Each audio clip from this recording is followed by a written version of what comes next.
بسم اللہ الرحمن الرحیم۔ السلام علیکم ورحمۃ اللہ وبرکاتہ۔ نماز نہ پڑھنے والے لوگ جاننے کے لیے اس ویڈیو کو مکمل دیکھیں۔ اگر آپ جوان اور تندرست و توانا ہیں لیکن پھر بھی نماز کی پابندی نہیں کرتے تو یہ بہت افسوس اور کفر کے نزدیک ترک کرنے والا عمل ہے۔ اور اگر آپ خود کو یہ سوچ کر مطمئن کر لیتے ہیں کہ ابھی تو بہت وقت پڑا ہے، جوانی کے دن تو انجوائے کرنے کے لیے ہوتے ہیں، بڑھاپا آئے گا تو پھر نماز کی پابندی بھی کر لیں گے، تو پھر اس غفلت میں جینے والی زندگی سے توبہ کرتے ہوئے تھوڑی دیر کے لیے صرف یہ سوچ کر دیکھیے کہ آج ہی آپ کی زندگی کا آخری دن ہے، کل یہ اگلی نماز تک کی بھی مہلت نہ ملی تو پھر اپنے رب کو کیا جواب دیں گے؟ یا پھر کسی بزرگ کی زندگی پر غور کرتے ہوئے دھیان دیجئے کہ اکثر کئی بزرگ بڑھاپے تک پہنچ کر بیمار یا اٹھنے بیٹھنے میں تکلیف یا پاکی ناپاکی پر کنٹرول نہ رکھنے کے سبب عبادت کرنے سے معذور ہو جاتے ہیں۔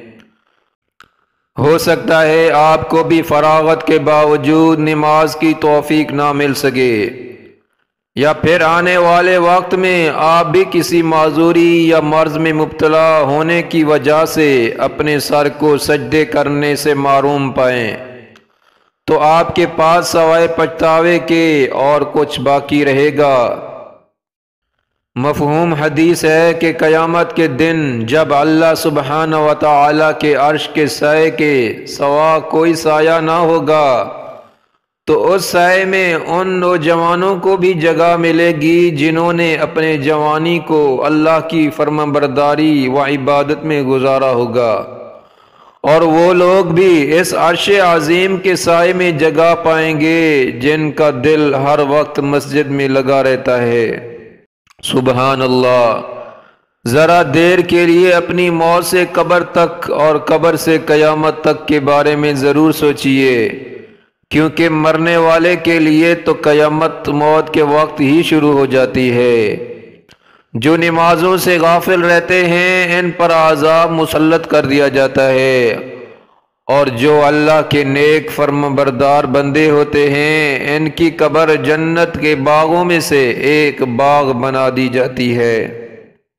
فی جنت یتساءلون، کہ وہ باغائیں بیشت میں ہوں گے اور پوچھتے ہوں گے عن المجرمین، یعنی آگ میں جلنے والے گینگاروں سے، ما سلککم فی سقر، کہ تم دوزخ میں کیوں پڑے؟